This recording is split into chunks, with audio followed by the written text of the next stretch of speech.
And my wife will tell you I was hard to live with. My whole world had crumbled. My ego was smashed. It was the end of the world to me. One of the programs that Strategic Air Command had at the time was they would bring in to Castle the wing commanders and their deputy commanders for operations. They'd bring them down there for an orientation, welcoming to the new wings. So I can remember the night that Pat and I were driving out to meet the wing commander, because I hadn't met him before, and driving out there, my wife is lecturing me, saying, now remember, be nice, don't say something dumb, don't do anything stupid. And so I'm saying, okay, I just won't say anything. I will not say a word. So we're out there and we're going through the receiving line at the Officers Club this night. And I'm proceeding and I'm being introduced, and I meet the squadron commander, and he knows I'm unhappy because I talked to him on the phone previously. And so then I meet this big tall guy with brown eyes. And he looks at me and he says, so you're my fighter pilot?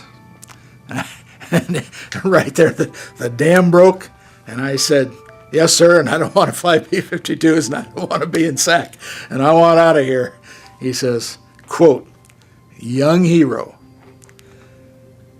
if at the end of 1 year you are not circumcised, I will do everything in my power to get you wherever you want to go, unquote.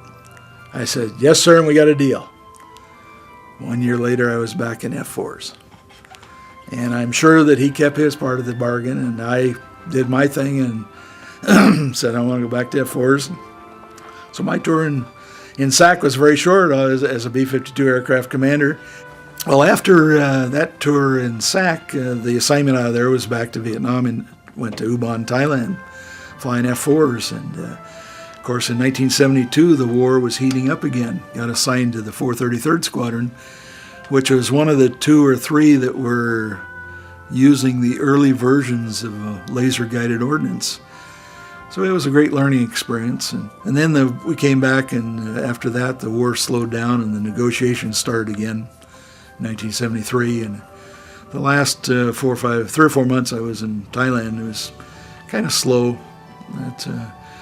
By that time, of course, I'd been promoted then to major. Then the assignments came down out of Thailand, and I thought, oh boy, this is going to be an experience. And my assignment was to be at New Ulm down by Stuttgart, Germany.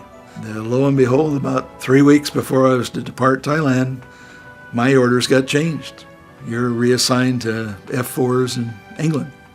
And so that's how I ended up in F4s in England. About end of 3 years there, you're supposed to get a set of orders to go somewhere else.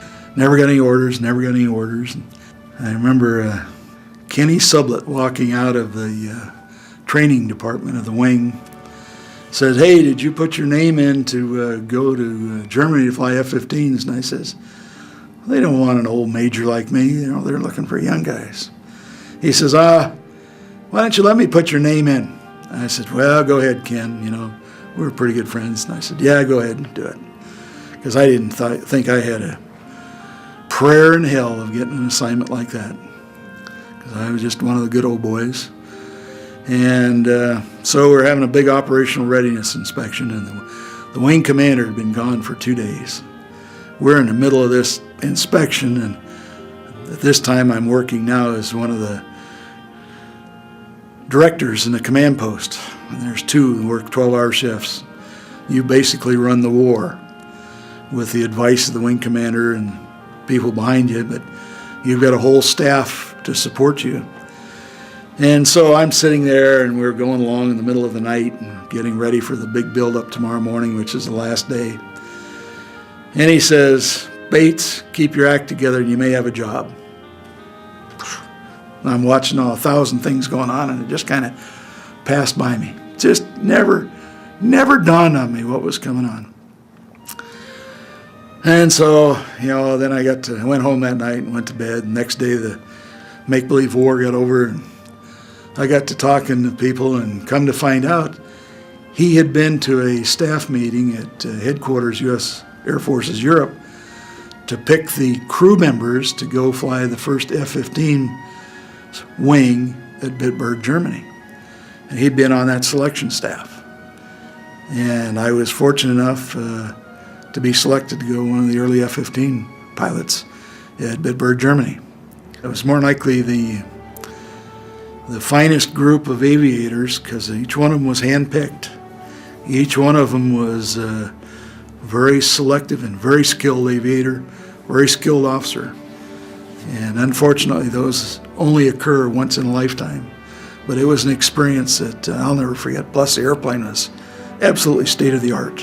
Absolutely state-of-the-art. To this day, it's the best airplane I've ever flown. I spent 3 years there, and then was reassigned back to Luke Air Force Base in Arizona. And that was the schoolhouse for F-15 pilots worldwide. Fortunate enough there to command a squadron of F-15s, highlight my career. Unfortunately, I got promoted out of the best job there is and went on to become a full colonel and chief of maintenance, and retired from the Air Force after 24 years, of which we enjoyed every minute of it.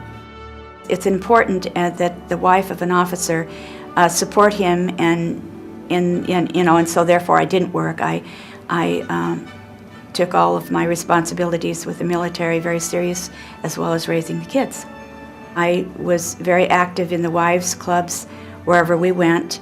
I was very concerned about the young people coming into the military, and wanted to make sure that the young wives had a good experience. So I made efforts to visit them, to take meals into them when they were ill and had babies, and had meetings, and didn't expect. In those days, there were kind of the white glove days where you were expected to go to a lot of things, but I made it very easy for the women that I worked with, so that they came if they wanted to, and because I was that way, they did want to come to the meetings, and ended up in my 50s going back and finishing college, and got my master's degree in human development with the emphasis on early childhood education, and I worked for 20 years in a school district. So now I've retired the first time, and decided to come back to Arizona, the house we'd bought when we were first assigned there, and said, well, we're just going to travel. Well, in the meantime, my daughter Barbie had graduated from college and went to work for an airline, a startup airline there in Phoenix called America West. And so she said, Dad, why don't you put in an application? I said, they don't hire old farts like me. Well, they're 48 years old. I said, they don't want anybody my age.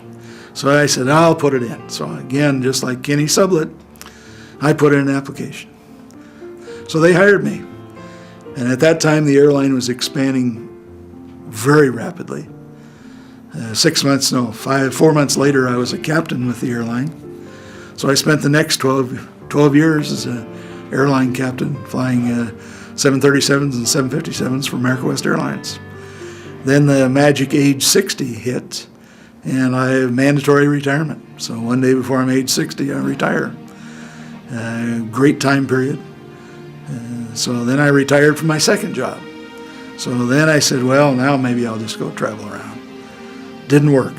So now I'm building buildings and building houses and remodeling houses, and have become a real estate baron, I guess.